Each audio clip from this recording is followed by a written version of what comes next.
In 1943, as the Second World War raged on, the body of Major William Martin of the British Royal Marines was discovered floating off the coast here.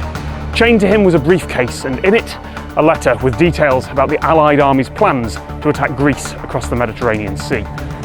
Hitler was probably quite surprised then when the Allies attacked Sicily off the southern coast of Italy and not Greece, and won with a fraction of the losses that they could have suffered. En los años más oscuros de la brutal guerra, cada decisión podía inclinar la balanza hacia la victoria o la derrota. La inteligencia británica lo sabía muy bien y por esa razón concibió un plan tan audaz como descabellado: engañar a Hitler con un cadáver. Mientras los aliados preparaban su desembarco en Europa, necesitaban desviar la atención del enemigo y sembrar la confusión en el alto mando nazi.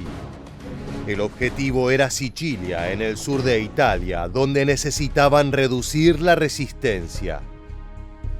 De esa manera nació la Operación Carne Picada.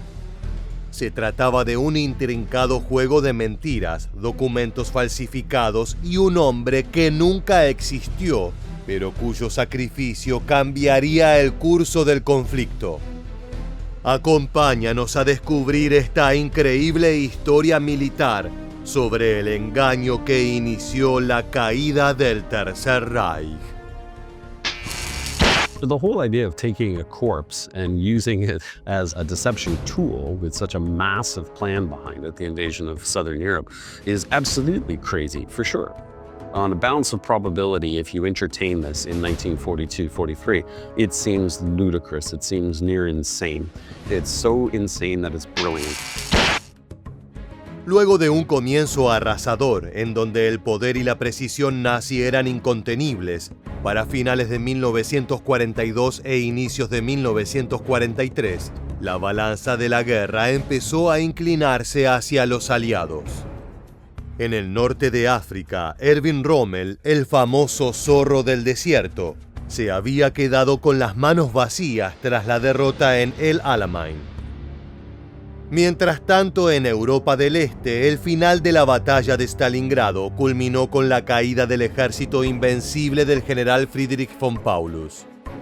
Ahora los soviéticos reconquistaban territorio con los ojos puestos en Berlín. Pero no eran los únicos con la mira en la capital alemana. Gran Bretaña, Estados Unidos, Francia, Canadá y otras naciones aliadas se alistaban para invadir el continente desde el sur. Todos los caminos apuntaban a Italia, la ruta más directa hacia la destrucción del Tercer Reich. By the end of 1942, the Third Reich had extended its influence throughout Europe and the Mediterranean. But on November 8th, the British, American, and Canadian troops land in North Africa and regain control of Morocco and Algeria. Once settled in Maghreb, the next step for the Allied command is clear: gain a foothold in southern Europe and weaken the Nazi army. En suelo italiano estaban a punto de deshacerse de Benito Mussolini y las tropas estadounidenses vieron una oportunidad. Entrarían por Sicilia y desde allí avanzarían hacia Roma. La gigantesca invasión por Normandía todavía no era una prioridad, porque los alemanes eran muy fuertes en Francia y dominaban gran parte de las costas y puertos. Además, los británicos temían una masacre de sus fuerzas en la llegada a esas playas y en el posterior camino hacia el interior de Europa. Con todo esto sobre la mesa, la idea de iniciar un ataque contra la ocupación de Hitler por el sur de Italia fue la de mayor consenso. La invasión pronto tuvo nombre y fecha. La Operación Husky tendría lugar en los primeros días de julio de 1943. Sin embargo, restaba un detalle. Había que engañar a los alemanes sobre el sitio exacto del desembarco. No era un aspecto decisivo porque nada iba a alterar los planes aliados. pero tampoco era algo menor, ya que si se conseguía diversificar a las tropas nazis, la campaña obtendría un mayor éxito.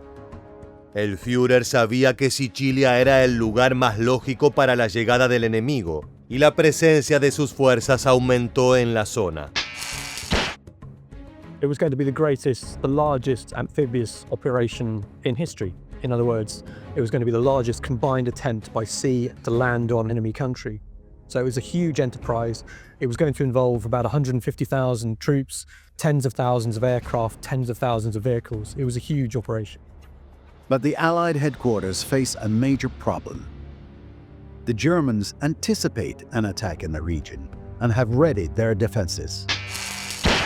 Si se lograba hacer creer a los alemanes que el desembarco aliado llegaría por otra parte, se podría acelerar una victoria y sin tantas bajas. Así fue como nació un héroe, el comandante William Martin. La inteligencia británica ideó un plan impensado, una puesta en escena sobre una operación fallida. Una pista minuciosamente sembrada para manipular al enemigo. Un anzuelo con el nombre de Adolf Hitler en él. La historia era simple. Un militar inglés realizaba una misión secreta con destino al norte de África, pero sufriría un accidente en su avión. Su cadáver aparecería en las costas de España con documentación secreta que confirmaba que los aliados entrarían a Europa por Cerdeña y Grecia. El plan incluía algo más arriesgado y sutil. En los papeles que llevaría el inexistente Martin, había documentos que hablaban de un plan para hacer creer a los alemanes que la invasión se produciría en Sicilia. El único dato verdadero de toda la trama, pero puesto al revés. Claro que para llegar al momento en que los nazis se encontraran con todos los informes falsificados, era necesario cumplir con la primera parte del plan. Los británicos tenían que matar al ficticio comandante Martin. Por supuesto que no asesinarían a un soldado de la fuerza, y mucho menos a un civil. Lo que necesitaban era un cadáver. Uno que pudiera adaptarse al físico y la franja etaria de un militar, pero por sobre todo, uno que nadie reclamara al desaparecer. The reason that British intelligence needs a body that nobody cares about is because there's too many loose ends. If you take a corpse that has family or friends or dies in a particularly public fashion, there are going to be lots of questions. There are going to be people that want a funeral. There are going to be people that want to file for pension payments. There's all sorts of really, mundane things in the long run that would throw the entire intelligence operation out of the way. Debido a la importancia de este punto para todo el plan, el encargado de encontrar un cuerpo que sirviera a la perfección fue el propio ideólogo y jefe de la inteligencia, Ewen Montagu. Él había sido quien diseñó el engaño e incluso fue la persona que dio el nombre carne picada a la operación, resultado de su humor negro y el destino del cadáver al que iban a ajetrear bastante. Tras una rigurosa búsqueda, llegó a manos de los británicos los restos de Glyndwr Michael, un vagabundo galés, alcohólico y sin familia, que había muerto por beber veneno matarratas. La parte más difícil de esta etapa se había cumplido a la perfección. El cuerpo se encontraba en buen estado, por lo que no haría sospechar a los alemanes. Asimismo, la neumonía provocada por el compuesto que ingirió había dejado suficiente líquido en sus pulmones para ser compatible con una muerte por ahogamiento. Todo cuadraba. Podría ser arrojado al agua cerca de la costa y la idea de un accidente encajaría perfectamente. No obstante, aún faltaba construir el personaje. Para que los nazis creyeran todas las mentiras, el comandante William Martin debía ser una figura más que convincente. En vistas de eso, en poco tiempo se creó una vida increíblemente detallada del supuesto militar. Había nacido en Cardiff, Gales, en 1907. Lo destinaron al cuartel general de operaciones combinadas y le dieron el grado de comandante de los Royal Marines. Este dato no era menor, ya que hacía creíble su nivel de responsabilidad para estar encargado de una misión secreta tan relevante. No sería extraño encontrar documentos clave siendo transportados por un miembro de esta fuerza. Another reason why they could choose a Royal Marines officer is that they could use a regular British Army uniform. You don't have to bring in a specialist tailor to measure a dead body, and therefore, if you do that, then you're putting your secrets at risk, because how can you trust the tailor that you're bringing in to keep the secrets that he's going to be seeing? Ese tipo de peligros se redujeron al máximo mientras se continuaba dando forma al personaje. Le inventaron una novia, Pam, que en realidad era una funcionaria del MI5, el servicio de inteligencia inglés. Ella se prestó para tomarse una foto en traje de baño que el cadáver llevaría entre sus pertenencias personales. En el maletín del comandante Martin también había facturas sin pagar, una carta del banco y hasta el anillo con el que pensaba pedir matrimonio a su pareja. Su vida tomaba forma poco a poco. Pero mientras Montague creaba ese aspecto, otro departamento de la inteligencia británica preparaba los papeles imprescindibles para el gran embuste. Los espías decidieron evitar documentos oficiales y planos milimétricos. Utilizaron cartas personales. Por ejemplo, una del teniente general Sir Archibald Nye, segundo jefe del Estado Mayor General Imperial. Su misiva estaba dirigida al general Harold Alexander, comandante británico en el norte de África. En ella, Nye hablaba de 2 operaciones. Alexander atacaría Córcega y Cerdeña, mientras que el general Henry Wilson lo haría en Grecia. El desembarco llevaba el nombre en código de Operación Husky. Esto último era verdad, pero no así el objetivo. Mentioning the word husky in the operation is quite interesting because that suggests that they want the Germans to believe, if they ever come across that codename husky in other documents or through their own spies, that's a real operation, but in fact it's going somewhere else. It might seem risky to use the real codename in an operation, but actually there's some thought behind that. Si todo salía bien, las tropas de Hitler en Sicilia y el sur de Italia serían reubicadas en otros destinos. En el mejor de los escenarios estarían lejos de allí, en las playas de la falsa invasión. Había llegado el momento de la verdad. Finalmente se dio inicio a la misión con todos los papeles de la Operación Carne Picada preparados para que cayeran en manos alemanas. El cadáver del vagabundo fue colocado en un contenedor sellado y con hielo. Estaba vestido con su uniforme de la Royal Marine y con el maletín repleto de documentos falsos amarrado con una cadena a su muñeca izquierda. Montague y su equipo alquilaron un coche para entregar el cuerpo en la base naval de Holylock, Escocia, donde fue embarcado en un submarino. El buque zarpó y navegó hasta encontrarse a menos de 2 kilómetros de Huelva, España. A las 4:30 de la mañana del 30 de abril de 1943, se colocó el contenedor en la cubierta del sumergible. Lo abrieron, vistieron el cadáver del falso comandante Martin con un chaleco salvavidas y lo deslizaron con suavidad para que la corriente lo llevara a tierra. 3 horas después, un pescador vio el bulto que flotaba en el mar, lo subió a la embarcación y dio aviso a las autoridades. La primera parte del plan había sido un éxito. Pero ¿por qué los ingleses eligieron la costa española? Si bien el país se mostraba neutral en la guerra, el generalísimo Francisco Franco tenía una buena relación con Hitler. De hecho, brindaba apoyo logístico a buques y submarinos nazis con la precaución de no meter a los españoles en el conflicto bélico. Además, en aquella región se desplegaba una importante red de espías del Tercer Reich, entre ellos uno muy especial. There was a man in Weber named Adolf Kloss who was an excellent German spy and a committed Nazi.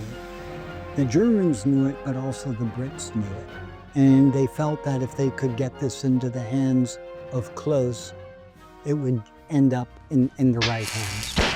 Claus era muy activo, hábil y conocido por tener contactos estrechos con el franquismo.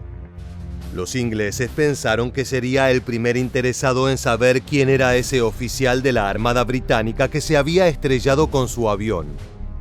Pero sobre todo tendría una enorme curiosidad por acceder al contenido del maletín que llevaba aferrado a su mano. Eso fue exactamente lo que pasó. El nazi pidió de inmediato a los españoles que le dejaran ver el portafolios del comandante Martin. No le fue fácil, pero lo consiguió. De esa manera los alemanes tuvieron acceso a cada documento y objetos encontrados junto al cadáver. Sacaron todo, lo fotografiaron y luego lo volvieron a guardar cuidadosamente en el maletín. Mientras esto ocurría, Gran Bretaña exigía desesperadamente la devolución del cuerpo del supuesto militar a las autoridades españolas. Era una puesta en escena más para que el engaño fuera creíble. Finalmente los restos de Glyndwr Michael fueron entregados, pero faltaba la prueba de fuego para sellar el éxito de la operación. Un equipo forense británico y español realizaría la autopsia para elaborar un posterior informe sobre la muerte del comandante Martin. Si bien el cadáver del vagabundo había sido elegido especialmente por ser compatible con el plan, un minucioso examen médico pondría en evidencia cuestiones inevitables. Un ejemplo de ello fue que la línea de cabello en el cuerpo sin vida no coincidía con la foto que se había colocado en los papeles para representar al militar. The Spanish doctor says, well, the receding of the hairline would be consistent with the attrition and movement of the skin on the scalp in terms of the water and the effects of the salt in the water in shaping the hairline. So what the autopsy does is bring up legitimate questions, as opposed to an autopsy to say, don't worry about it, everything's fine, but at the same time provide answers. El informe señaló que el hombre había caído al agua con vida y que el cuerpo había estado a la deriva entre 3 y 5 días. Era evidente que el profesional español actuó con buena voluntad por sus observaciones, como la inconsistencia de que no presentara las típicas mordeduras de peces en un cuerpo que pasa largo tiempo en alta mar. No obstante, también pensaba que el escenario planteado para el deceso era posible, y eso le dio más credibilidad al engaño británico. Todo marchaba bien. Solo faltaba que la puesta en escena sea lo suficientemente convincente para que los nazis tomaran una decisión táctica. Mientras tanto, para reforzar la impecable actuación, el cuerpo del galés Michael fue enterrado con honores militares en el cementerio de Huelva. Su falsa prometida, Pam, envió una corona de flores. Y su familia, inexistente, también. Por otra parte, la inteligencia británica decidió incluir el nombre del comandante William Martin en la lista de bajas que se publicaba cada mes. Sabían que los alemanes lo estarían esperando para confirmar. Era descabellado pensar en que alguien se tomaría todas estas molestias para llevar adelante un plan tan morboso. Sin embargo, convencer a algunos de los jerarcas nazis era extremadamente difícil.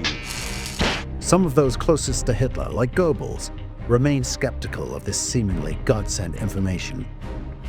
Thankfully, though, within the secretive powers of the Third Reich, only one man has the last word. Ultimately, it doesn't really matter what Goebbels or anyone else thinks, it's what Hitler thinks.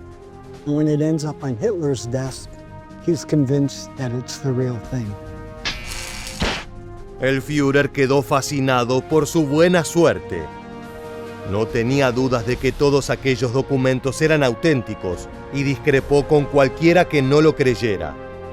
Ordenó reforzar Córcega y Cerdeña y envió a Atenas al mariscal Rommel para formar un grupo de ejércitos. Los buques anclados en Sicilia fueron derivados a otros puertos. también ordenó quitar del frente soviético a 2 divisiones de los famosos tanques Tiga y Panza. No le importó que estos se encontraran a punto de librar una batalla decisiva en Kursk. Ese duelo, el más grande y famoso enfrentamiento entre blindados, finalmente se decidió en favor de la Unión Soviética. Pero Hitler estaba convencido de que debía detener a los aliados en la Operación Husky. The Führer's message to the Allies is clear. We know about your plan to attack, and you will not succeed. But the Allies do attack, where Hitler least expects it.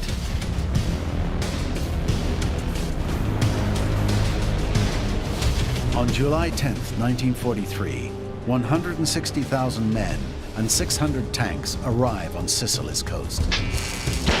La formidable fuerza anfibia de los aliados desembarcó en Sicilia al mando del mariscal Bernard Montgomery y del general George S. Patton.